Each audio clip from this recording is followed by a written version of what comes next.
அறுவை சிகிச்சையில் கத்தை என்பது வரலாறு, ரோபோட்டிக் சர்ஜரி என்பது இன்றைய கூறு. தங்கம் புற்றுநோய் சிகிச்சை மையம், நாமக்கல் மற்றும் கான்பூர்.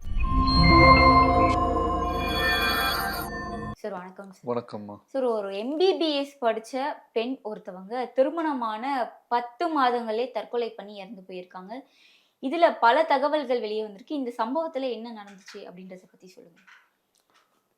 இது இந்த பொண்ணுடைய சொந்த ஊர் தூத்துக்குடின்னு சொல்றாங்க.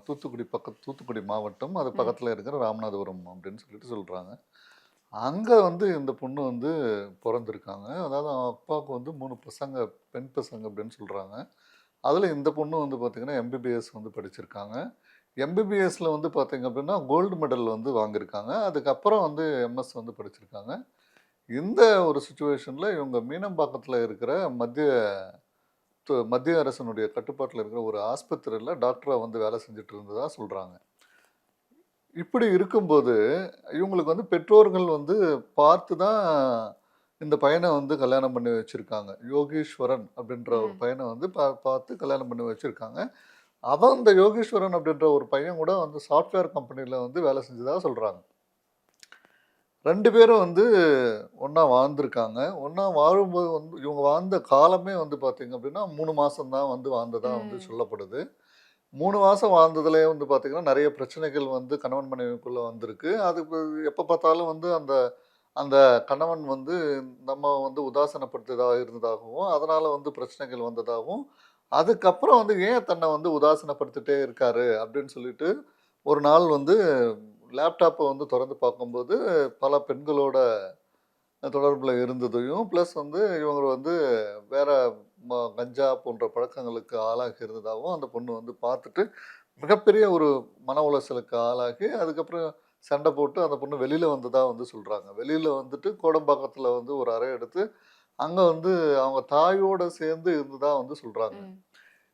இந்த மாதிரி இருக்கும்போது அந்த கணவனும் பார்த்திங்கன்னா அடிக்கடிக்கு போகிறதா இருந்தது. இவங்க டோட்டலாக பார்த்திங்கன்னா கல்யாணம் ஆகி 10 மாத காலம்தான் ஆயிருக்கு. இதில் அந்த பொண்ணு தன்னை எவ்வளவோ ட்ரை பண்ணிட்டு இருந்திருக்கு. ப்ளஸ் மாற்றிக்க முடியல, அந்த மனவேதனையிலேருந்து வெளியில் வர முடியல. அப்படின்ற பட்சத்தில் இந்த பொண்ணு மாடிக்கு ஏறி போய், லிஃப்ட் பயன்படுத்தாமல் மாடிக்கு ஏறி போய் மாடியில் இருந்து குதித்து தற்கொலை பண்ணிட்டு இருந்திருக்காங்க. அதாவது ஒரு படித்த பட்டதாரியான ஒரு பெண்ணு, அதுவும் ஒரு டாக்டரு, அதுவும் கோல்டு மெடலிஸ்ட் வாங்கியிருக்காங்க. அப்போது இந்த மாதிரி ஒரு சூழ்நிலை சமாளிக்கணும் அப்படின்ற ஒரு எண்ணம் அந்த பொண்ணுக்கு தோணலை. இந்த மாதிரி விஷயங்களில் சமாளிச்சுட்டு சட்டப்படி நடவடிக்கைகள் எடுத்திருந்தாலே பார்த்தீங்க அப்படின்னா அவங்க தன்னுடைய வாழ்க்கையை வேறு விதமாக அமைச்சிட்டு இருந்திருக்கலாம். நல்ல விதமாக வாழ்க்கையை நடத்திருக்கலாம். ஏன் இப்போ பார்த்தீங்க அப்படின்னா எப்போ பார்த்தாலும் பார்த்தீங்க, இப்போது நிறைய தற்கொலைகள் பண்ணிட்டு வர்றாங்க.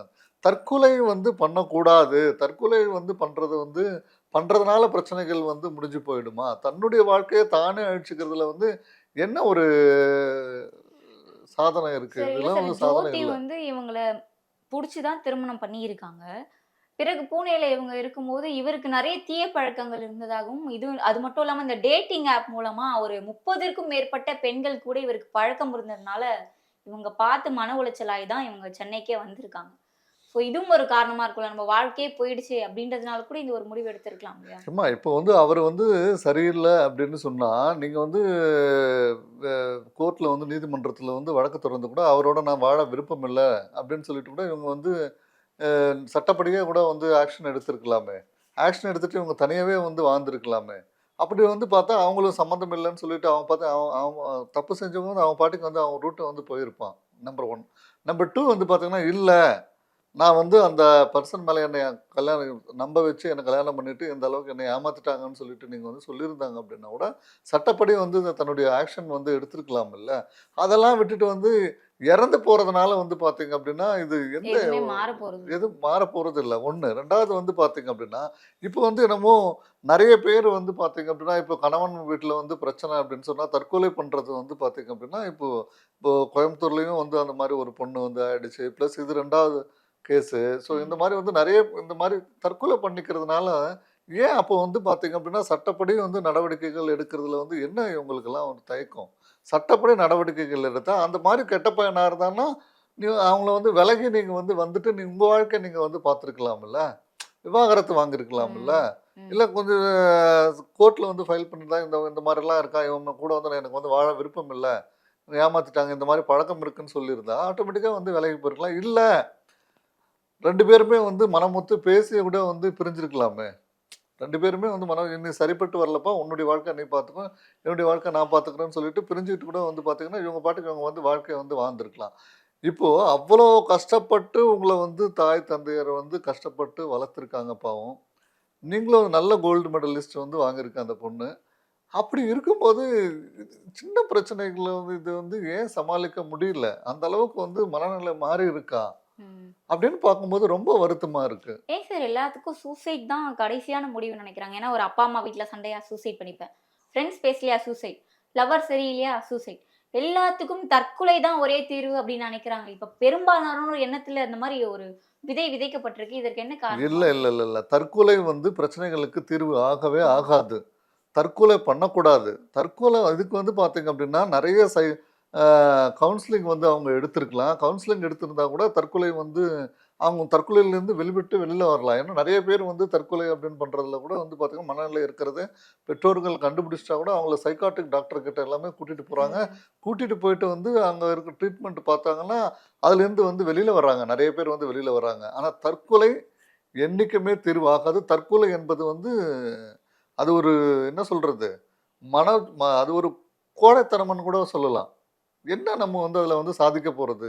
அதாவது நம்மள வந்து ஒருத்தன் ஏமாத்திருக்கான், நம்மள வந்து நம்பி கல்யாணம் பண்ணிக்கிட்டு, அவன் இந்த மாரிலாம் வந்து தப்பான விஷயத்துல வந்து போறான் அப்படின்னு சொன்னா, அவன் தப்பு பண்றான்ல. நீங்க என்ன தப்பு பண்ணீங்க? ம். நீங்க ஒண்ணும் தப்பு பண்ணலல்ல. தப்பு பண்ணாதப்போ நம்ம ஏன் தற்கொலை பண்ணிக்கணும்? தப்பு பண்ணவன் முன்னாடி நம்ம வந்து வாழ்ந்துல காட்டணும். நான் ஜெயிச்சு காட்டுறேன் அப்படின்னு சொல்லிட்டுலாம் வாழ்ந்து காட்டணும். அதுக்குண்ட எத்தனையோ புத்தகங்கள் இருக்கு. எத்தனையோ இப்போ நெறைய பேர் வந்து ஃபோன்ல எல்லாமே பார்த்தா கூட வந்து பார்த்தீங்கன்னா, மோட்டிவேஷனல் வீடியோஸ் வந்து எத்தனையோ இருக்கு. இல்ல அப்பா, அம்மா கிட்ட வந்து பேசலாம். இல்ல ஃப்ரெண்ட்ஸ் கிட்ட பேசலாம். தன்னுடைய பாரங்கள வந்து குறைச்சு எடுத்து வைக்கலாம்ல்ல. சரி ஆரம்ப காலகட்டத்துல நம்ம கல்யாணம் பண்ணிக்க போற பையன் ரொம்ப நல்ல பையன் நினைச்சு தான் எல்லா பொண்ணுங்களும் கல்யாணம் பண்ணிக்கிறாங்க. ஆனா போக போக இந்த மாதிரி யோகேஸ்வரன் மாதிரி பல ஆண்கள் இருக்காங்க. தெரியாம இருக்காங்க. அவங்க நல்லவங்க நினைச்சு போயி, இந்த மாதிரி ஒரு பொம்பளைக்கு அடிமையான ஆம்பளைங்களும் நெறைய பேர் இருக்காங்க. இவங்கள எப்படி நம்ப பார்த்த உடனே இவங்க இப்படித்தான் அப்படின்னு தெரிஞ்சுக்கிறதுக்கு ஏதாவது ஒரு வழிகள் இருக்கா? இல்ல இந்த மாரி ஆண்கள எப்படி தவிர்க்கலாம்? என்ன பண்ணலாம் அதுக்கு? இந்த மாரி யாரு எப்படி இருப்பாங்கன்னு சொல்லிட்டு கண்டுபிடிக்கிறது இந்த காலத்துல வந்து ரொம்ப கஷ்டம். ம். ஏன்னா ம். கையில வந்து ஃபோன் வச்சிருக்காங்க. புரியுதுங்களா? நெறைய சாட்டிங் வந்து நெறையா இருக்கு. இல்ல வந்து நெறைய வந்து இந்த மாரி வந்து போதை பழக்கங்களுக்கு இருக்கு. வீட்டிலேயே வந்து அப்பா, அம்மாவுக்கே தெரியாம வந்து குழந்தைங்க வந்து இன்னைக்கு வந்து என்னென்னமோ பண்ணிட்டு இருக்காங்க. ஒரு சில குழந்தைகள் எல்லாம் ம். வந்து என்னென்னமோ பண்ணிட்டு இருக்காங்க. இதுல வந்து 2 பேருமே வந்து சிலர்லாம் வந்து அப்படி இருக்காங்க. அதாவது பெண்களும் சிலர் அப்படி இருக்காங்க. ஆண்களும் சிலர் இப்படி இருக்காங்க. அதாவது அப்பா, அம்மா கூட கண்டுபிடிக்காத அளவுக்கு வந்து பார்த்தீங்க அப்படின்னா, தப்புகள் வந்து செஞ்சுட்டு இருக்காங்க. ம். ஸோ இவங்கள வந்து பார்த்தீங்க அப்படின்னா, அப்பா, அம்மா கண்டுபிடிச்சா என்ன பண்றாங்க அப்படின்னா, அப்பா, அம்மா மேல கோவத்த வந்து திருப்பி அவங்களையே வந்து சாகடிக்கக்கூடிய நிலைமைக்கு கூட வந்து இன்னைக்கு சிலர் வந்துடுறாங்க. வந்து பண்ணிட்டு இருக்காங்க. ஆமா. ஸோ இந்த மாரி விஷயங்கள் எல்லாம் வந்து பார்த்தீங்க அப்படின்னா, ஒண்ணு அப்பா, அம்மா இந்த மாரி இருக்காங்க அப்படின்னு தெரிஞ்சா சொல்லி திருத்தலாம். இல்ல சொல்லி திருத்தல அப்படின்னு சொன்னா, இப்போ அ நல்ல பையன்னு சொல்லிட்டு வந்து இப்போ வந்து நம்பி கட்டிக்கிட்டு அதுக்கப்புறம் வந்து நம்ம ஏமாந்துட்டு போயிட்டோம் அப்படின்னு நினைச்சிட்டு தற்கொலை பண்றது வந்து நிரந்தரமான முடிவு கிடையாது. இப்ப அவன் தப்பு பண்றான்னு சொல்லியிருந்தா, நீங்க வந்து அவன் மேல வந்து தாராளமா கம்ப்ளைண்ட் பண்ணியிருக்கலாம். ம். இல்ல நீதிமன்றத்துல வந்து வழக்கு தொடர்ந்திருக்கலாம். வழக்கு தொடர்ந்து நீங்க வந்து சட்டத்தின் முன்னாடி அவன கொண்டு வந்து நிறுத்தியிருக்கலாம்ல. நிறுத்தி வந்து அவன் தப்பானவன். நான் அவனோட வாழ விருப்பம் இல்ல. நான் வந்து தனியா வந்து நான் போறேன். அப்படின்னு சொல்லிட்டு நீங்க தனியா போய் வாழ்ந்திருக்கலாம்ல. அப்படி என்ன ஒரு ஒரு சிக்கல்கள் வருது?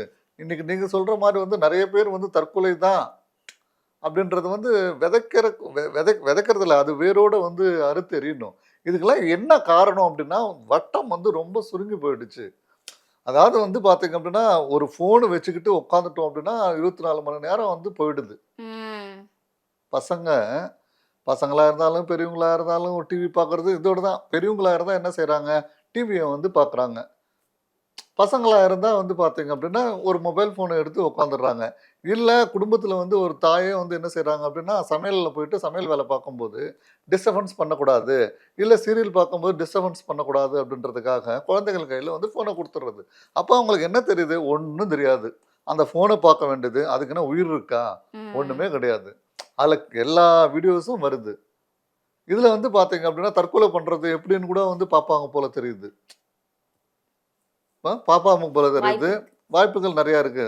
அது வந்து சின்ன குழந்தைகள் கூட வந்து இந்த மாதிரி பார்த்துச்சுன்னா மனநிலை மாறிட்டே போயிட்டு இருக்கு. அதாவது தாய் தந்தை முதல்ல வந்து குழந்தைகிட்ட உட்காந்து பேசணும்.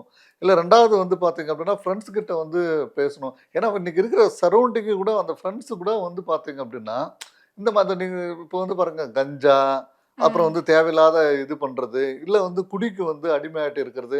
இப்போ வந்து ஜென்ரலாக வந்து பார்த்தீங்க அப்படின்னா ஒரு பார்ட்டி, அது ஒரு பர்த்டேன்னு வச்சுக்கோங்களேன். ஃபார் எக்ஸாம்பிள் பர்த்டே அப்படின்னு சொல்லி வச்சுக்கிட்டா அடுத்து எனக்கு எப்போ பார்ட்டி வைக்க போகிறேன், எனக்கு அவனுக்கு வந்து இப்போ ஒரு பையனுக்கு வந்து பர்த்டே வருது அப்படின்னா பார்ட்டி எப்போ வைக்க போகிறான், அவங்களுடைய கேள்வி அதான் இருக்கும். பார்ட்டின்னா அவங்களுடைய லாஜிக்கில் வந்து பார்த்தீங்க அப்படின்னா இந்த லாஜிக் தான். ஒரு கல்யாணம் நடக்குது, கல்யாண வீட்டில் வந்து பார்த்தீங்க அப்படின்னா அந்த மாப்பிள்ளை பையன்கிட்டே வந்து பார்த்து ஒரு சிலர் வந்து என்ன பண்ணுறாங்க அப்படின்னா இப்போ ஒரு பையன் இருக்கான்னு வச்சுக்கோங்க. அந்த பையனுக்கு வந்து பார்த்தீங்க அப்படின்னா நிறைய ஃப்ரெண்ட்ஸ் இருக்காங்கன்னு வச்சுக்கோங்க. ஃப்ரெண்ட்ஸ் இருக்கும்போது அதில் ஏதாவது ஒரு பையனுக்கு கல்யாணம் நடக்குதுன்னு வச்சுக்கோங்க. கல்யாணத்துக்கு வரான். கல்யாணத்துக்கு வந்துட்டு மாப்பிள்ளைகிட்டே போய் கேட்குறான், என்ன பார்ட்டி இன்னைக்கு? அதுக்கு தனியாக காசு வேற கொடுக்குறானுங்க. இவங்க ஃப்ரெண்ட்ஸ் எல்லாம் வந்து பார்த்தீங்கன்னா எனக்கு இவ்வளோ கொடுத்துட்றான், நம்ம ஃப்ரெண்ட்ஸுக்கெல்லாம் வந்து நம்ம வந்து வாங்கி கொடுத்துடலாம் அப்படின்னு சொல்லிட்டு. அப்போது ஃப்ரெண்ட்ஸு கூட பாருங்கள் எல்லாமே தப்பான ஒரு ரூட்டு. இன்னைக்கு நல்லது கெட்டது எதுன்னு சொல்லி பிரித்து பார்க்கறதுக்கு வந்து முடியல. அந்த அளவுக்கு வந்து பிரச்சனைகள் இருக்கும்போது தான் கெட்ட வழியில் போயிட்டு தன்னுடைய வாழ்க்கையை வந்து சுருக்கிக்கிறாங்க. முதல்ல வட்டத்தை வந்து சுருக்கிட்டு வந்துடுறாங்க. கடைசியில் வந்து பார்த்தீங்க அப்படின்னா அந்த ஃப்ரெண்ட்ஸு கூட பேசுறது கிடையாது. இவங்கள தனிமரமாக ஆயிடுறாங்க. எப்போ தனிமையை வந்து இவங்க தேடுறாங்களோ தவறான முடிவுகள் வந்து நிறைய எடுக்க ஆரம்பிச்சிடுறாங்க. தவறான முடிவுகள் எடுக்கும்போது உலகமே நமக்கு இருட்டாயிடுச்சு, அடுத்து எந்த வித வழியும் நமக்கு வந்து தெரியல, அப்போ கடைசியில் வந்து என்ன செத்து போயிடலாம், அந்த முடிவுக்கு வர்றாங்க. இதெல்லாம் வந்து தப்பு. ஆனால் அந்த காலத்துலலாம் வந்து பார்த்தோன்னா ஒரு பிரச்சனைகள் இருந்தது அப்படின்னா அப்பா அம்மா கிட்ட சொல்லுவாங்க, ஃப்ரெண்ட்ஸ் கிட்ட சொல்லுவாங்க, உறவினர்களுக்கு சொல்லுவாங்க. ஏதோ ஒரு இடத்துல ஏதோ ஒரு சொல்யூஷன் கிடைச்சிடும். இன்றைக்கி தான் யாருக்கிட்டையுமே பேசுறது இல்லையே. அப்படி பேசுகிறவங்க கூட வந்து பார்த்தீங்க அப்படின்னா உண்மையான அக்கறையோடு பேசுகிறாங்களான்னு சொல்லி நினச்சி கூட பார்க்க முடியலையே. ஸோ இதில் சமுதாயம் வந்து மாறணும். ஃபஸ்ட்டு நம்ம வந்து ஒவ்வொரு இண்டிவிஜுவலும் வந்து மாறணும்.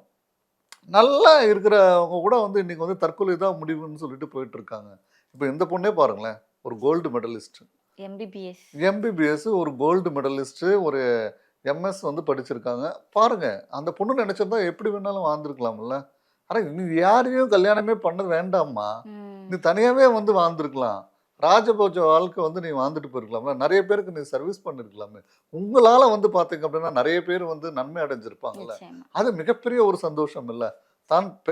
நம்ம இந்த மனுஷ பிறவி எடுத்ததுக்கு உண்டான உண்மையான பலன் நீ வந்து அனுபவிச்சுட்டு போயிருக்கலாம். இப்போ நீங்கள் இந்த மாதிரி ஒரு முடிவு எடுத்தது வந்து பார்த்தீங்க அப்படின்னா எல்லாருக்குமே வந்து கஷ்டம் தானே. இந்த மாதிரி விஷயங்கள்ல இருந்து எல்லாமே மீண்டு வெளியில் வரணும். தற்கொலை தீர்வே ஆகவே ஆகாது. இன்னைக்கு வந்து பார்த்தீங்க அப்படின்னா தற்கொலை பண்ணிக்கிறது வந்து தடுக்கிறதுக்காக கவர்மெண்ட்டு கூட வந்து பார்த்தீங்க அப்படின்னா நிறைய டிஸ்ட்ரிக்ட் லெவலில் கூட வந்து கவுன்சிலிங் வந்து கொடுத்துட்டு வராங்க. சமூக நலத்துறைன்னு சொல்லிட்டு ஒவ்வொரு கலெக்டர் ஆஃபீஸ்லையும் வந்து இருக்குது. அந்த சமூக நலத்துறை அலுவலர்கள் கூட வந்து பார்த்தீங்கன்னா இந்த மாதிரி ஃபேமிலியில் வந்து பாதிக்கப்பட்டிருக்காங்க, நிறைய பிரச்சனைகளை வந்து அனுபவிக்கிறாங்க அப்படின்னு சொல்லிட்டு யாருன்னா கம்ப்ளைண்ட் கொடுத்தாங்க அப்படின்னா 2 பார்ட்டியுமே வந்து வர சொல்லி அவங்களுக்கு எல்லாருக்குமே வந்து கவுன்சிலிங் கொடுக்குறாங்க. அப்படி கவுன்சிலிங் கொடுக்கும்போது வந்து பார்த்தீங்கன்னா அதில் வந்து நிறைய தீர்வுகள் வந்து எட்டப்படுது.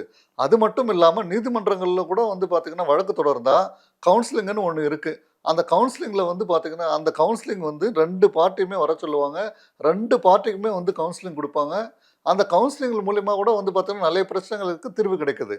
தனித்தனியாக கூப்பிட்டு வச்சு விசாரிப்பாங்க. ஆணையும் பெண்ணையும் தனித்தனியாக கூப்பிட்டு வச்சு விசாரித்து அவங்களுக்கு தனித்தனியாக கூட கவுன்சிலிங் வந்து கொடுக்குறாங்க. இத்தனை நடைமுறைகள் வந்து இருக்கும்போது இந்த ஏதாவது ஒரு நடைமுறையை வந்து பின்பற்றி தன்னுடைய பிரச்சனைகளை தன்னுடைய பாரத்தை குறைச்சிக்கலாமே. நிறைய வழிகள் இருக்கும்போது தற்கொலை மட்டும் வந்து தீர்வு ஆகவே ஆகாது. நிச்சயமா சார். இந்த எம்பிபிஎஸ் ஜோதி வழக்கு குறித்தும் தற்கொலையை எப்படி தவிர்க்கணும் அப்படின்றது குறித்தும் ஒரு சரியான புரிதல் கொடுத்திருந்தீங்க. தொடர்ந்து பேசலாம் சார். நன்றி. வணக்கம்மா. அறுவை சிகிச்சையில் கத்தை என்பது வரலாறு, ரோபோட்டிக் சர்ஜரி என்பது இன்றைய கூறு. தங்கம் புற்றுநோய் சிகிச்சை மையம், நாமக்கல் மற்றும் கான்பூர்.